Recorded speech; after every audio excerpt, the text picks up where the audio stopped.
This is actually an approach I took when I was teaching software design, which from the right angle is not that different from story design, or at least from my twisted angle.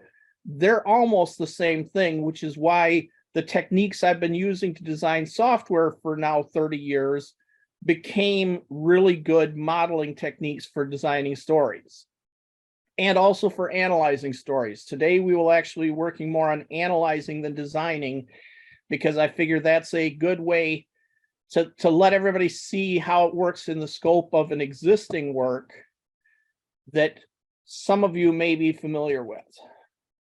We're here for your questions. We're not here for me to just draw these pictures. I already drew them Friday night as a test run, and I don't really need to draw them again. We are here for your questions of my thought processes as I draw them. So you should not hesitate to unmute and speak up, to put questions in the chat.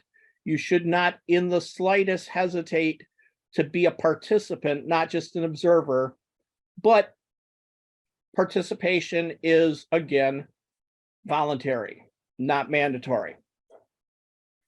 So I will be putting together an analysis of an existing story, a visual analysis, a graphical analysis, using techniques to identify elements within the story and to capture them, and then to spark discussion of them. I will be doing this with a UML tool, which is a software design tool, because it's a tool, A, I own already, and B, I know really well, so it's a natural way for me to do this. I will tell you up front that the tool, which I think is a wonderful tool and worth every penny, that every penny is $229. Should you say, I'm not a software developer, so I don't need that tool, I entirely understand, and there are lots of other choices in tools. They just don't have the features and the way of working that I already know so well. So I will happily share the link if you are interested, but I have it for my day job. I use it for my night job. I'm not sure how many people are going to want to have it for their night job. Let us get started here with a couple of comments.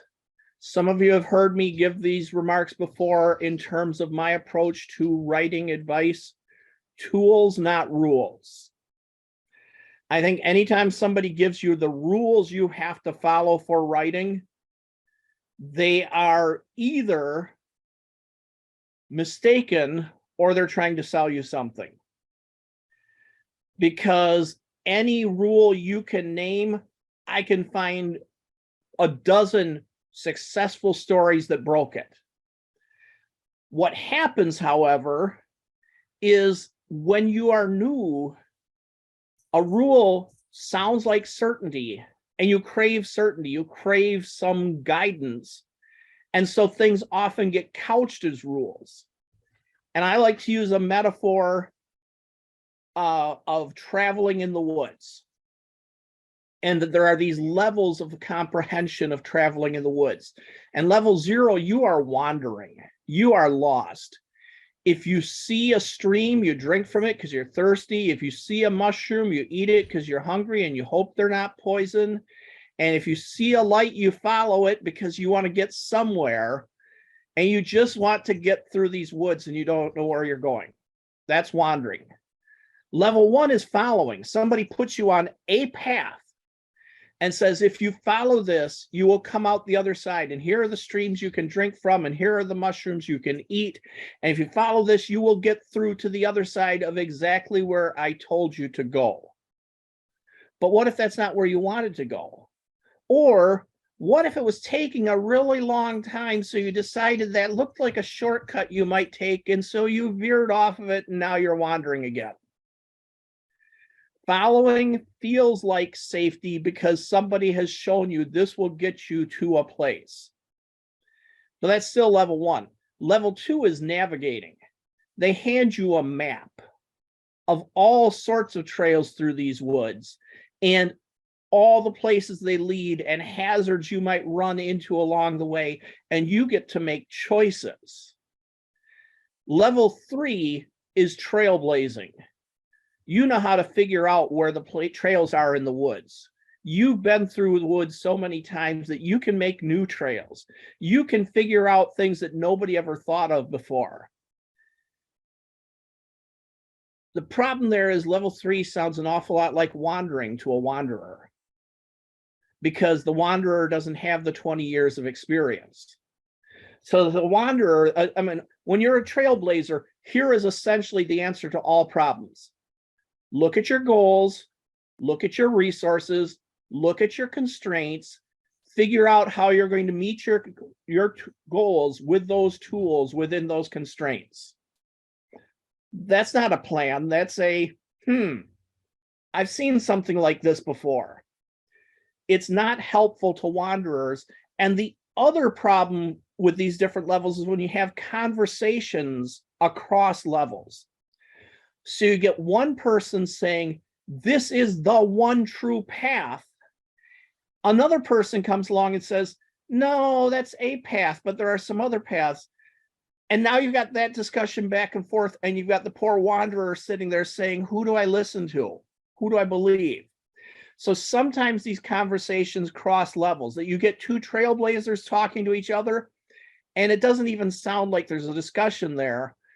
You get a navigator who's listening to two followers talking and trying to complicate their lives by telling them they have other choices when maybe they're not ready yet. So sometimes these levels can confuse people because you need to know where the conversation is at. But I believe that everybody should be aspiring to level 2 at some point. So when somebody gives you a rule, it's not a rule, it's a tool, but it could be a useful tool. You could listen to it. You could practice it for a while as a rule and see if you get anything out of it. But it's not a rule, it's just a tool. What I'm going to show today are not rules in any way, shape, or form. They are tools. That's all they are.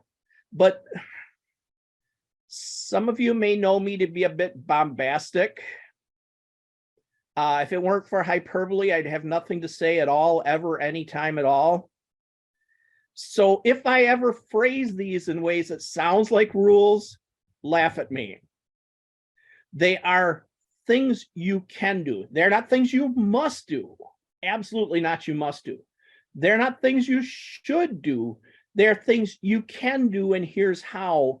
And I'll try to show you some reasons why I do them, while keeping in mind that I'm mostly a pantser. I mostly just sit down and start writing whatever day is coming into my head next. So for me to be teaching you how to build models and outlines of your story may seem out there, but it's a tool. Sometimes it's the way I have to solve a problem. Sometimes it's just getting in my way. If those of you, i.e. one of you, who've ever worked with me as a programmer, are well aware that sometimes I just have to get in and start burning through code. And sometimes I have to sit and think about it. That's my approach to my writing, is sometimes I just got to burn through and sometimes I have to think. These are tools I use for the thinking. They are tools I hope you get some inspiration from and find useful. But they're not things I'm going to say, if you're not doing this, you're wrong. So this is how I've done this in the past with software development, is I just show up and I start modeling their system. I don't even know what their system is yet. I walk in the door and I start asking them questions and drawing pictures of what they tell me for answers. And pretty soon they start telling me where my pictures are wrong, and oh wow, we've got a conversation going. That's a more of a design approach than an analysis approach. For this week, we're going to do an analysis approach. We're going to analyze an existing story.